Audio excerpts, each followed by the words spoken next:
Hi everyone, welcome back to click. നമ്മൾ discuss ചെയ്യാൻ പോകുന്നത് കേരള PSC മുൻവർഷങ്ങളിൽ ചോദിച്ചിട്ടുള്ള ഇലക്ട്രോണിക്സ് ബ്രാഞ്ചിൽ നിന്നുള്ള ഡിജിറ്റൽ ഇലക്ട്രോണിക്സ് എന്ന പോർഷനിലെ പ്രീവിയസ് ഇയർ ക്വസ്റ്റ്യൻസ് ആണ്. First question, dash is used in digital circuits for simplifying arithmetic operations, enhancing error detection and reducing complexity. ഇവിടെ എറർ ഡിറ്റക്ഷന് വേണ്ടി യൂസ് ചെയ്യുന്നത് ഏതാണെന്നാണ് ചോദിച്ചിരിക്കുന്നത്. അതായത് അരിത്തമെറ്റിക് ഓപ്പറേഷൻസിനെ സിംപ്ലിഫൈ ചെയ്ത് എറർ ഡിറ്റക്ഷന് വേണ്ടിയിട്ട് യൂസ് ചെയ്യുന്ന കോഡ് ഏതാണെന്ന്. ഇവിടെ ബൈനറി കോഡഡ് ഡെസിമൽ ഉണ്ട്, എക്സസ് 3 കോഡ് ഉണ്ട്, 9's കോംപ്ലിമെന്റ് ഉണ്ട്, 10's കോംപ്ലിമെന്റ് ഉണ്ട്. ഇവിടെ ഓപ്ഷൻ ബി എക്സസ് 3 കോഡ് എന്നുള്ളതാണ് റൈറ്റ് ആൻസർ. എക്സസ് 3 കോഡ് എന്ന് പറഞ്ഞാൽ എന്താണ്?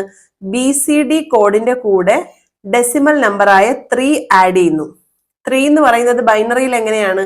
0011 എന്നാണ്. അതായത് ഒരു നമ്പർ തന്നു കഴിഞ്ഞാൽ അതിന്റെ കറസ്പോണ്ടിങ് ആയിട്ടുള്ള BCD എടുത്തിട്ട് അതിന്റെ കൂടെ 3 ആഡ് ചെയ്ത് കിട്ടുന്നതാണ് എക്സസ് 3 കോഡ്. ഇത് നമുക്ക് അരിത്തമെറ്റിക് ഓപ്പറേഷൻസ് സിംപ്ലിഫൈ ചെയ്യാൻ വേണ്ടി യൂസ് ചെയ്യുന്നുണ്ട്. അതിനോടൊപ്പം തന്നെ എറർ ഡിറ്റക്ഷൻ ആൻഡ് കറക്ഷന് യൂസ് ചെയ്യുന്നുണ്ട്. എറർ ഡിറ്റക്ഷൻ കോഡ്സിന്റെ കോമൺ എക്സാമ്പിൾസ് എന്ന് പറയുന്നത് പാരിറ്റി കോഡ്, ഹാമിംഗ് കോഡ്, പിന്നെ നമ്മൾ സ്ലൈറ്റ്ലി എക്സസ് 3 കോഡും BCD കോഡ്സും എറർ ഡിറ്റക്ഷന് വേണ്ടി യൂസ് ചെയ്യുന്നുണ്ട്. അപ്പോൾ ഇവിടെ ഓപ്ഷൻ ബിയും റൈറ്റ് ആണ്, ഓപ്ഷൻ എയും റൈറ്റ് ആണ്. പക്ഷെ കുറച്ചുകൂടെ ആപ്റ്റ് ആയിട്ടുള്ളത് ഓപ്ഷൻ ബി എക്സസ് 3 കോഡ് എന്നുള്ളതാണ്. So option B is the right answer. Next question, how many bits are needed to store 1 excess 3 code? നമ്മൾ കഴിഞ്ഞ ക്വസ്റ്റ്യനിൽ പറഞ്ഞിരുന്നു BCD നമ്പറിന്റെ കൂടെ ഒരു ഡെസിമൽ വാല്യൂ 3 അല്ലെങ്കിൽ ബൈനറി വാല്യൂ എടുക്കുകയാണെങ്കിൽ 0011 കൂടെ ആഡ് ചെയ്യുമ്പോൾ നമുക്ക് കിട്ടുന്ന നമ്പർ ആണ് എക്സസ് 3 കോഡ്. അപ്പൊ നമുക്ക് പറയാൻ പറ്റും BCD കോഡിന് എത്ര ബിറ്റ്സ് ആണോ വേണ്ടുന്നത് അതേ നമ്പർ ഓഫ് ബിറ്റ്സ് തന്നെയാണ് എക്സസ് 3 കോഡിനും വേണ്ടത്. സോ ഓപ്ഷൻ ബി 4 ബിറ്റ്സ് എന്നുള്ളതാണ് ആൻസർ വരിക. Next question, which of the following statement is correct? ഇവിടെ തന്നിരിക്കുന്നതിൽ ഏത് സ്റ്റേറ്റ്മെന്റ് ആണ് കറക്റ്റ് എന്നാണ് ഓരോന്നായിട്ട് നമുക്ക് അനലൈസ് ചെയ്ത് നോക്കാം. ഓപ്ഷൻ എ എന്ന് പറയുന്നത് decimal 10 is represented as 1000 in binary code. Decimal 10 എന്ന് പറയുന്നതിന്റെ കറസ്പോണ്ടിങ് ബൈനറി എന്താണ്? 1010 ആണ്. സോ ഈ ഓപ്ഷൻ റോങ് ആണ്. Next option, decimal 9 is represented as 1011 in excess 3 code. Decimal 9 എങ്ങനെയാണ് നമ്മൾ ബൈനറിയിൽ റെപ്രസെന്റ് ചെയ്യുക? 8421 കോഡ് വെച്ചിട്ട് ചെയ്യുമ്പോൾ 1001 എന്ന് പറയുന്നതാണ് ബൈനറിയിലെ 9ന് കറസ്പോണ്ടിങ് ആയിട്ടുള്ള വാല്യൂ എന്ന് പറയുന്നത്. അപ്പോൾ അതിന്റെ കൂടെ നമ്മൾ എന്ത് ആഡ് ചെയ്യണം? 0011 ആഡ് ചെയ്യണം. അപ്പോഴാണ് നമുക്ക് എക്സസ് 3 കിട്ടുക. അപ്പോൾ 1 + 1 0 വിത്ത് ക്യാരി 1, 1 + 1 again 0 വിത്ത് ക്യാരി 1, 1 + 0 1, 1 + 0 1. അപ്പോൾ 1100 ആണ് വരേണ്ടത്. ഇവിടെ പറഞ്ഞിരിക്കുന്നത് 1011 എന്നാണ്. സോ ഇതും റോങ് ആണ്. Decimal 9 is represented as 1010 in BCD code. അല്ലല്ലോ, നമ്മൾ ഇപ്പൊ തന്നെ പറഞ്ഞിരുന്നു 9നെ BCD റെപ്രസെന്റ് ചെയ്യുന്നത് 1001 ആണ്, 1010 അല്ല. സോ ഇതും റോങ് ആണ്.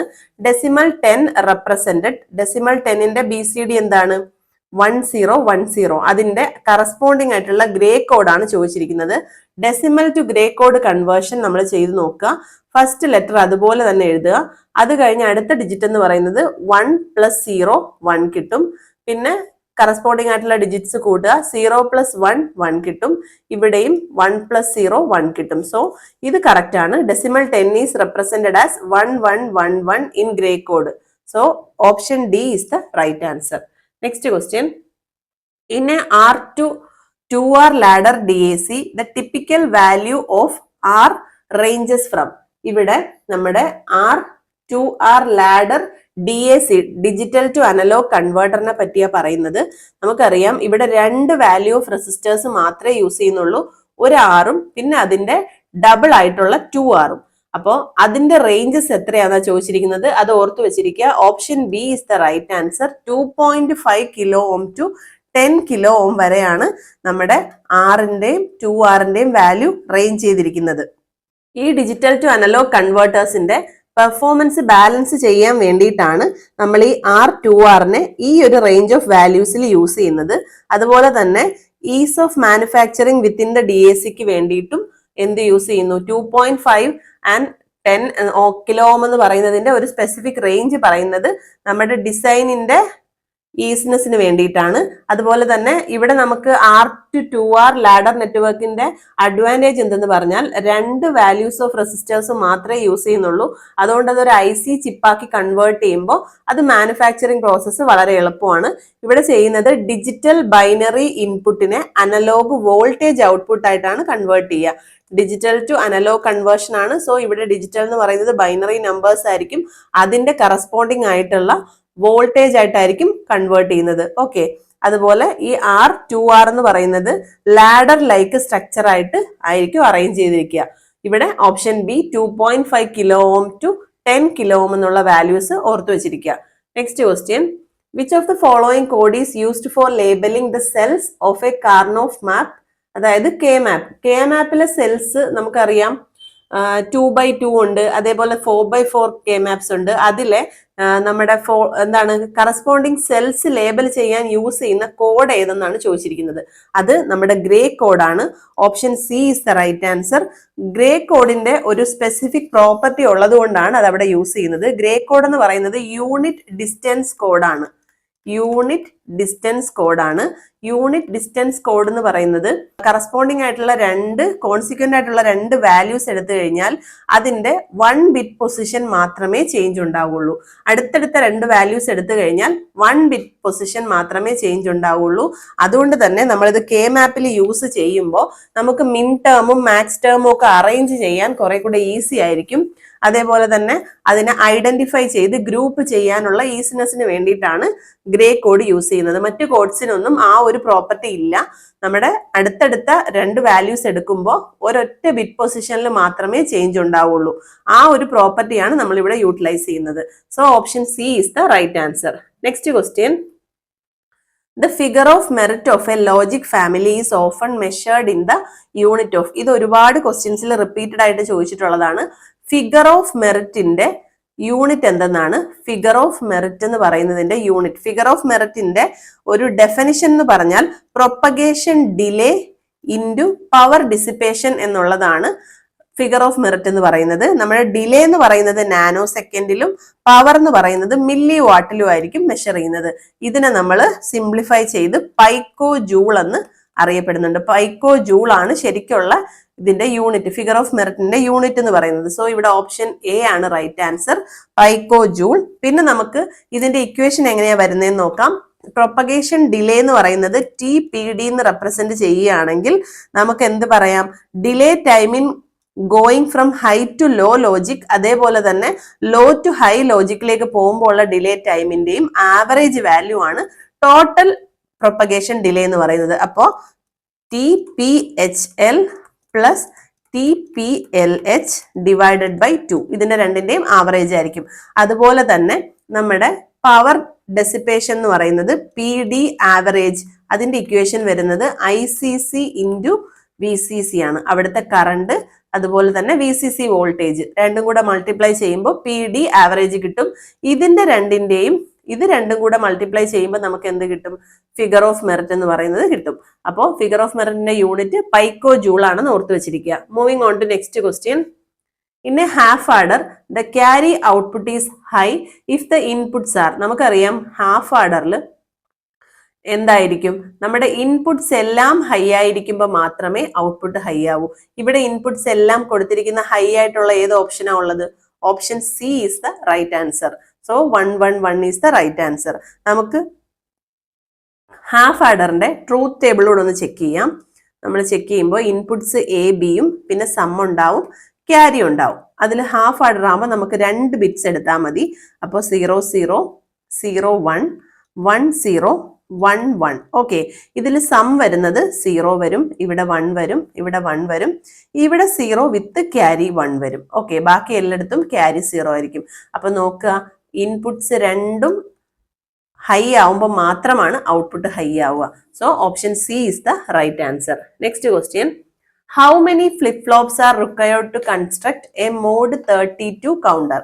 ഇവിടെ മോഡുലസ് കൗണ്ടറിന്റെ കാര്യമാണ് പറയുന്നത്. നമ്പർ ഓഫ് ഫ്ലിപ്പ് ഫ്ലോപ്സും നമ്മുടെ മോഡുലസും തമ്മിൽ ഒരു റിലേഷൻ ഉണ്ട്, അതിവിടെ അറിഞ്ഞിരിക്കണം. 2n greater than or equal to m എന്നുള്ളതാണ്. ഇതിൽ n എന്ന് പറയുന്നത് നമ്പർ ഓഫ് ഫ്ലിപ്പ് ഫ്ലോപ്സ് ആയിരിക്കും. അതേപോലെ m എന്ന് പറയുന്നത് മോഡുലസ് ഓഫ് കൗണ്ടർ ആണ്. ഓക്കെ, മോഡുലസ് ഓഫ് കൗണ്ടർ ആണ്. ഇവിടെ ഈ തന്നിരിക്കുന്ന m എന്താണ്? ഇവിടെ ഇത് സ്മോൾ m ആണ്.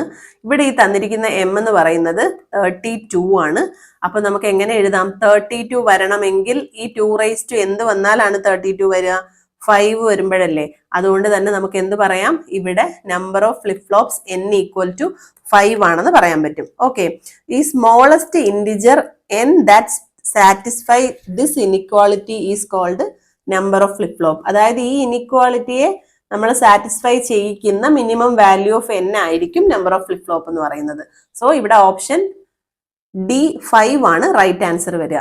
Next question, the minimum number of 2 input NAND gates required implementing a 2 input XOR gate. ഇവിടെ നാൻഡ് ഗേറ്റ് എന്ന് പറയുന്നതും അതേപോലെ നോർ ഗേറ്റ് എന്ന് പറയുന്നതും നമുക്കറിയാം യൂണിവേഴ്സൽ ഗേറ്റ്സ് ആണ്. ഇതിന് എന്തുകൊണ്ടാണ് യൂണിവേഴ്സൽ ഗേറ്റ്സ് എന്ന് പറയുന്നത്? ഈ ഗേറ്റ്സ് യൂസ് ചെയ്ത് നമുക്ക് ബാക്കിയുള്ള ബേസിക് ഗേറ്റ്സ് എല്ലാം കൺസ്ട്രക്ട് ചെയ്ത് എടുക്കാൻ പറ്റും. അപ്പൊ ഇവിടെ ചോദിച്ചിരിക്കുന്നത് XOR gate, 2 input XOR gate implement ചെയ്യാൻ വേണ്ടി എത്ര നാൻഡ് ഗേറ്റ്സ് വേണം എന്നാണ്.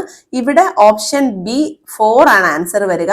പക്ഷെ ഇത് പല ക്വസ്റ്റ്യൻസിലും എക്സോർ ഗേറ്റ് എന്നുള്ളത് നോട്ടോ ആൻഡോ ഓറോ അങ്ങനെ എന്ത് വേണമെങ്കിലും കൊടുത്ത് ക്വസ്റ്റ്യൻ ചോദിക്കാം. അപ്പൊ അത് നമുക്കൊരു ടേബിൾ ആയിട്ട് പഠിച്ചു വെച്ചിരിക്കാം. ലോജിക് ഗേറ്റ്സ്, അതേപോലെ നാൻഡ് ഗേറ്റ് വെച്ചിട്ട് ഇംപ്ലിമെന്റ് ചെയ്യുന്നു, അതേപോലെ നോർ ഗേറ്റ് വെച്ച് ഇംപ്ലിമെന്റ് ചെയ്യുന്നു. അങ്ങനെ വരുമ്പോൾ ഫസ്റ്റ് ലോജിക് ഗേറ്റ് എന്ന് പറയുന്നത് നോട്ട് ആണ്. നോട്ട് കൺസ്ട്രക്ട് ചെയ്യാൻ നാൻഡ് ആയാലും നോർ ആയാലും ഒരൊറ്റ ഗേറ്റ് മതിയാവും. അതേപോലെ അടുത്തത് ആൻഡ് ആണ്. ആൻഡ് കൺസ്ട്രക്ട് ചെയ്യാൻ നാൻഡ് ഗേറ്റ് 2 വേണം. അതേപോലെ നോർ ഗേറ്റ് ആണെങ്കിൽ 3 നമ്പർ വേണം.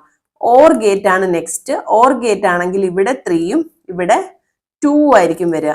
അതേപോലെ എക്സോർ ഗേറ്റ് ആണെന്നുണ്ടെങ്കിൽ നമുക്ക് ഈ ക്വസ്റ്റ്യനിൽ തന്നിരുന്ന പോലെ നാൻഡ് ഗേറ്റ് എത്ര വേണം? 4 എണ്ണം വേണം. നോർ ഗേറ്റ് ആയിരുന്നുവെങ്കിൽ 5 വേണമായിരുന്നു. അതേപോലെ എക്സ് നോർ ഗേറ്റ് ഉണ്ട്, ഈ എക്സോറിന്റെ നേരെ ഓപ്പോസിറ്റ്. ഓക്കെ, അപ്പൊ അത് 5 ആണ് നാൻഡ് ഗേറ്റ് കൊണ്ട് കൺസ്ട്രക്ട് ചെയ്യണമെങ്കിൽ വേണ്ടത്. അതേപോലെ എക്സ് നോർ ഗേറ്റ് കൺസ്ട്രക്ട് ചെയ്യണമെങ്കിൽ നമുക്ക് 4 നോർ ഗേറ്റ്സ് വേണം. ഓക്കെ, ഇവിടെ പറഞ്ഞിരിക്കുന്നത് നോട്ട് ഗേറ്റ് കൺസ്ട്രക്ട് ചെയ്യണമെങ്കിൽ ഒരു നാൻഡ് ഗേറ്റ് മതി, അതേപോലെ ഒരു നോർ ഗേറ്റ് മതി. ആൻഡ് ഗേറ്റ് കൺസ്ട്രക്ട് ചെയ്യണമെങ്കിൽ 2 നാൻഡ് ഗേറ്റ്സ് വേണം. 3 നോട്ട് ഗേറ്റ്സ് ആണ് വേണ്ടത്, 2 നാൻഡ് ഗേറ്റ്സ് ആണ് വേണ്ടത്. ഓർ ഗേറ്റ് ആണ് നമ്മൾ കൺസ്ട്രക്ട് ചെയ്യണതെങ്കിൽ നമുക്ക് 3 നമ്പർ ഓഫ് നാൻഡ് ഗേറ്റ്സ് വേണം. അതേപോലെ തന്നെ 2 നമ്പർ ഓഫ് നോർ ഗേറ്റ്സ് വേണം. ഈ ടേബിൾ ബൈഹാർട്ട് ചെയ്തിരുന്നാൽ ഈ ഒരു പോർഷനിൽ നിന്ന് എങ്ങനെ ചോദിച്ചാലും നമുക്ക് ആൻസർ ചെയ്യാൻ പറ്റും. സോ ഈ ടേബിൾ ബൈഹാർട്ട് ചെയ്ത് വെച്ചോളൂ. നോർ ഗേറ്റിന്റെയും നാൻഡ് ഗേറ്റിന്റെയും നമ്പേഴ്സ് ആണ് ഇവിടെ റെപ്രസെന്റ് ചെയ്യുന്നത്. Okay, moving on to next question. In TTL family high output corresponds to. എന്താണ് ഈ TTL എന്ന് പറയുന്നത്? TTL എന്ന് പറയുന്നത് ട്രാൻസിസ്റ്റർ ലോജിക് ആണ്. ഓക്കെ, ഇവിടെ പറഞ്ഞിരിക്കുന്നത് ഈ നമ്മുടെ TTLന്റെ ഔട്ട്പുട്ട് വോൾട്ടേജ് ഏത് റേഞ്ചിലാണ് വരിക എന്നാ പറയുന്നത്. അതിന് നമുക്കൊരു ടേബിൾ പോലെ ഓർത്ത് വെച്ചിരിക്കുക. Available TTL input signal. ഇവിടെ ചോദിച്ചിരിക്കുന്നത് ഔട്ട്പുട്ട് ആണ്, പക്ഷെ ഇൻപുട്ടിന്റെ കാര്യം കൂടെ നമ്മൾ എന്ത് ചെയ്യുക, ഇവിടെ ഓർത്ത് വെച്ചിരിക്കുക. ഇതേ റേഞ്ചിൽ തന്നെ ഔട്ട്പുട്ട് സിഗ്നലിന്റെ കാര്യം പറയും. ഔട്ട്പുട്ട് സിഗ്നൽ ആണ് ഇവിടെ ക്വസ്റ്റ്യനിൽ ചോദിച്ചിരിക്കുന്നത്. ഔട്ട്പുട്ട് സിഗ്നലിന്റെ റേഞ്ച് എന്ന് പറയുന്നത് 2.4 വോൾട്ട് ടു 5 വോൾട്ട് ആയിരിക്കും. ഇതാണ് ഔട്ട്പുട്ട് ഹൈ റേഞ്ച് എന്ന് പറയുന്നത്. ഹൈ ഔട്ട്പുട്ട് റേഞ്ച് എന്ന് പറയുന്നത് 2.4 ടു 5 വോൾട്ട് ആണ്. അതേപോലെ ലോ ഔട്ട്പുട്ട് റേഞ്ച് എന്ന് പറയുന്നത് 0 to 0.5 വോൾട്ട് ആണ്. ഓക്കെ, ഇത് എങ്ങനെ ചോദിച്ചാലും കറക്റ്റ് ചെയ്യണം. ലോ ഔട്ട്പുട്ട് എന്ന് പറയുന്നത് 0 to 0.5 ആണ്. അതേപോലെ ഇൻപുട്ടിന്റെ കാര്യം വരുമ്പോൾ 2 വോൾട്ട് ടു 5 വോൾട്ട് ആണ് എന്താണ് ഹൈ ഇൻപുട്ട് എന്ന് പറയുന്നത്. Okay, high input. അതേപോലെ തന്നെ ലോ ഇൻപുട്ട് എന്ന് പറയുന്നത് 0 to 0.8 വോൾട്ട് ആണ്. അതാണ് എന്തറിയപ്പെടുന്നത്? ലോ ഇൻപുട്ട് എന്ന് അറിയപ്പെടുന്നത്. ഓക്കെ, ഇത് മനസ്സിലായല്ലോ. ഇവിടെ ചോദിച്ചിരിക്കുന്ന ക്വസ്റ്റ്യൻ എന്താണ്? ഔട്ട്പുട്ട് ആണ്. TTLന്റെ ഹൈ ഔട്ട്പുട്ട്. ഇവിടെ ഹൈ ഔട്ട്പുട്ട് ഏതാണ്? ഹൈ ഔട്ട്പുട്ട് എന്ന് പറയുന്നത് 2.4 to 5 വോൾട്ട് ആണ്. So option B is the right answer. Moving on to next question. Which TTL family offers lowest power and fastest operation? നമ്മൾ ഇതിൽ ചെക്ക് ചെയ്താൽ തന്നെ മനസ്സിലാവും ഷോർട്ട് കീ ഡയോഡ് യൂസ് ചെയ്തിരിക്കുന്നത് കൊണ്ട് തന്നെ option B is the right answer. അതായത് low power Schottky diode ഇവിടെ യൂസ് ചെയ്യുന്നുണ്ട്. അതുകൊണ്ട് തന്നെ എന്താണ്, ലോവസ്റ്റ് പവർ കൺസംഷനും ഫാസ്റ്റസ്റ്റ് ഓപ്പറേഷനുമാണ് ഉണ്ടാവുക. പക്ഷേ സ്റ്റാൻഡേർഡ് TTL യൂസ് ചെയ്ത് കഴിഞ്ഞാൽ അതൊരു മോസ്റ്റ് ബേസിക് TTL സർക്യൂട്ടാണ്, അതുപോലെ തന്നെ കോസ്റ്റ് എഫക്റ്റീവും ആണ്. പക്ഷേ ഷോർട്ട് കീ ആണ് നമുക്ക് കൂടുതൽ ലോവസ്റ്റ് പവർ ഡിസിപ്പേഷനും ഫാസ്റ്റസ്റ്റ് ഓപ്പറേഷനും തരുന്നത്. അതായത് switching property of Schottky ഡയോഡാണ് ഇവിടെ യൂട്ടിലൈസ് ചെയ്തിരിക്കുന്നത്. പക്ഷെ എന്താണ്, ഇവിടുത്തെ കോസ്റ്റ് നമ്മുടെ സ്റ്റാൻഡേർഡ് TTLനേക്കാളും ഹൈ ആയിരിക്കും. ഈ ബെനിഫിറ്റ്സ് ഒക്കെ ഉണ്ടാവും. So option B is the right answer. Next question, in a JK flip flop when J equal to 1 and K equal to 1 then it will be considered as. ഇവിടെ JK flip ഫ്ലോപ്പിൽ J എന്ന് പറയുന്നത് set ഇൻപുട്ടും K എന്ന് പറയുന്നത് reset ഇൻപുട്ടും ആയിരിക്കും. ഈ രണ്ട് ഇൻപുട്സും 1 ആവുമ്പോൾ ഔട്ട്പുട്ട് എന്താണ് വരുന്നതെന്നാണ് ക്വസ്റ്റ്യൻ ചോദിച്ചിരിക്കുന്നത്. അതായത് ഔട്ട്പുട്ട് ഓൾട്ടർനേറ്റ് ആയിട്ട് 0ഉം 1ഉം വന്നുകൊണ്ടേയിരിക്കും. അതിന് എന്താ നമ്മൾ പറയുക, ടോഗിൾ എന്നാണ് പറയുക. Okay, toggle ചെയ്തുകൊണ്ടേയിരിക്കും. ടോഗിൾ എന്ന് പറഞ്ഞാൽ flip flop will toggle its output on next clock pulse എന്താണ്, regardless of the current state. Current സ്റ്റേറ്റിനെ ഡിപ്പെൻഡ് ചെയ്യാണ്ട് 0, 1 എന്ന് പറയുന്നത് ഓൾട്ടർനേറ്റ് ആയിട്ട് വന്നുകൊണ്ടേയിരിക്കും. അതിനെയാണ് പറയുന്നത് ടോഗിൾ സ്റ്റേറ്റ് എന്ന്. അത് ഓപ്ഷനിൽ ഉണ്ടോ എന്ന് നോക്കുക. Option B is the right answer. Toggle condition ആയിരിക്കും. Next question, which of the following memories uses one transistor and one capacitor? എപ്പോഴും ഓർത്ത് വെച്ചിരിക്കുക, 1 ട്രാൻസിസ്റ്ററും 1 കപ്പാസിറ്ററും യൂസ് ചെയ്യുന്നത് എപ്പോഴും DRAM ആയിരിക്കും. DRAMന്റെ സ്ട്രക്ചർ നമ്മൾ നോക്കുകയാണെന്നുണ്ടെങ്കിൽ ഇത് വേർഡ് ലൈൻ, അതേപോലെ തന്നെ താഴോട്ട് ബിറ്റ് ലൈൻ, ഇങ്ങനെയാണ് DRAMന്റെ കൺസ്ട്രക്ഷൻ വരിക. എന്നിട്ട് നമ്മുടെ ഈ വേർഡ് ലൈനിൽ നിന്നായിരിക്കും നമ്മുടെ ഈ ട്രാൻസിസ്റ്ററിന്റെ ബേസ് വന്നിരിക്കുന്നത്. ഓക്കെ, എന്നിട്ട് നേരെ ബിറ്റ് ലൈനേക്ക് കണക്ട് ചെയ്യും. എന്നിട്ട് അത് ഔട്ട്പുട്ടിൽ കണക്ട് ചെയ്യുന്നത് ഒരു കപ്പാസിറ്ററിലാണ്. ഓക്കെ, അപ്പോൾ ഇവിടെ എന്തൊക്കെ യൂസ് ചെയ്തിട്ടുണ്ട്, ഒരു ട്രാൻസിസ്റ്റർ ഉണ്ട്, പിന്നെ ഒരു കപ്പാസിറ്റർ ഉണ്ട്. അപ്പോൾ DRAM ആണ് ഇവിടുത്തെ ആൻസർ വരുന്നത്. പക്ഷേ ഇവിടുത്തെ ഒരു ഡിസഡ്വാൻറ്റേജ് വരുന്നത്, ഇവിടെ കപ്പാസിറ്ററിന്റെ ചാർജിങ് ഡിസ്ചാർജിങ് വരുന്നത് കൊണ്ട് തന്നെ പീരിയോഡിക് ആയിട്ടുള്ള റീഫ്രഷ്മെന്റ് ഇവിടെ വേണ്ടി വരും SRAMനെ അപേക്ഷിച്ച് നോക്കുമ്പോൾ. പക്ഷേ SRAM എന്ന് പറയുന്നതിൽ കപ്പാസിറ്റർ യൂസ് ചെയ്യുന്നില്ല. അതുകൊണ്ട് അങ്ങനെ ഒരു റീഫ്രഷിങ്ങിന്റെ ആവശ്യവും ഇവിടെ ഇല്ല. 6 or more ട്രാൻസിസ്റ്റേഴ്സ് ആണ് യൂസ് ചെയ്യുന്നത്, പക്ഷേ കപ്പാസിറ്റേഴ്സ് യൂസ് ചെയ്യുന്നില്ല. അതുകൊണ്ട് തന്നെ ഇത് ഫാസ്റ്റർ ആയിരിക്കും. കൂടെ തന്നെ ഡിസഡ്വാൻറ്റേജ് ആയിട്ട് എന്തുണ്ടാവും, അത് കോംപ്ലക്സ് ആയിരിക്കും. പക്ഷേ ഒരു അഡ്വാൻറ്റേജ് എന്ന് പറയുന്നത് ഡസ് നോട്ട് റിക്വയർ റീഫ്രഷ്. പിന്നെ മെയിൻ ആയിട്ടും നമ്മുടെ ക്യാഷ് മെമ്മറിയിൽ യൂസ് ചെയ്യുന്നത് നമ്മുടെ SRAM ആണ്. ഓക്കെ, ക്യാഷ് മെമ്മറിയിൽ യൂസ് ചെയ്യുന്നത് SRAM ആയിരിക്കും. ഇവിടെ ഓപ്ഷൻ എ ആണ് right answer. Next question, the code which is used for parity check. നമുക്കറിയാം പാരിറ്റി ചെക്കിങ്ങിന് വേണ്ടി യൂസ് ചെയ്യുന്നത് ഒരു ക്യാരക്ടർ കോഡായിട്ടുള്ള ഓപ്ഷൻ ബി ആസ്കി കോഡാണ്. ആസ്കി കോഡ് എന്ന് പറയുന്നത് ഒരു 7-bit കോഡാണ്. Moving on to next question, which of the following is not a weighted code? Weighted code അല്ലാത്തത് ഏതെന്നാണ് ക്വസ്റ്റ്യൻ ചോദിച്ചിരിക്കുന്നത്. വെയ്റ്റഡ് കോഡ് അല്ലാത്തത് തന്നിരിക്കുന്നതിൽ XS3 കോഡാണ് വെയ്റ്റഡ് അല്ലാത്തത്. ബാക്കി BCDയും 8421 ഒക്കെ വെയ്റ്റ്സ് ആണ്, വെയ്റ്റഡ് കോഡാണ്. കാരണം അതിന്റെ കറസ്പോണ്ടിങ് ആയിട്ടുള്ള, അതായത് നമുക്കറിയാലോ 8421 കോഡ് എന്ന് പറയുന്നത് തന്നെയാണ് BCD, രണ്ടും സെയിം തന്നെയാണ്. അതായത് ഓരോ പൊസിഷനും കറസ്പോണ്ടിങ് ആയിട്ടുള്ള വെയ്റ്റ് ഉണ്ടാവും. So option B is the right answer. പക്ഷെ XS3 കോഡിൽ അങ്ങനെ വെയിറ്റ് ഇല്ല, അതുകൊണ്ട് തന്നെ അതൊരു നോൺ വെയ്റ്റഡ് കോഡാണ്. Next question, the ASCII code is. ASCII കോഡിന്റെ കാര്യം നമ്മൾ പറഞ്ഞു, American standard code for information interchange എന്നാണ് അതിന്റെ full form. Option B 7-bit കോഡാണ്. അതേപോലെ തന്നെ FCD-IC കോഡുണ്ട്. ഈ കോഡിനെ നമുക്ക് എപ്സിഡിക് കോഡ് എന്നും പറയാറുണ്ട്. അത് 8-bit കോഡായിരിക്കും. ഇതും ആസ്കിയോടൊപ്പം ഉള്ളൊരു ക്യാരക്ടർ കോഡാണ്. ഇവിടുത്തെ ബിറ്റ്സ് എന്ന് പറയുന്നത് 8-bit ആസ്കി കോഡിലെ ബിറ്റ്സ് എന്ന് പറയുന്നത് 7-bit കോഡും ആയിരിക്കും. Okay, so option B is the right answer. Next question, dash is an example of non weighted code. നേരത്തെ ചോദിച്ച പോലെ റിപ്പീറ്റ് ആയിട്ട് ചോദിച്ചിരിക്കുകയാണ്. പക്ഷെ ഇവിടെ കോഡ്സ് ചേഞ്ച് ചെയ്തിട്ടുണ്ട്. നേരത്തെ പറഞ്ഞതിൽ XS3 കോഡ് ഓപ്ഷനിൽ ഉണ്ടായിരുന്നു, അതായിരുന്നു നോൺ വെയ്റ്റഡ്. ഇവിടെ എന്താണ്, ഗ്രേ കോഡാണ് ഓപ്ഷനിൽ തന്നിരിക്കുന്നത്. അപ്പോൾ നമ്മൾ എന്താ മനസ്സിലാക്കേണ്ടത്, XS3യും ഗ്രേ കോഡും ഒരു നോൺ വെയ്റ്റഡ് കോഡാണ്. അതിന്റെ പൊസിഷൻസിന് വെയിറ്റ് ഇല്ല.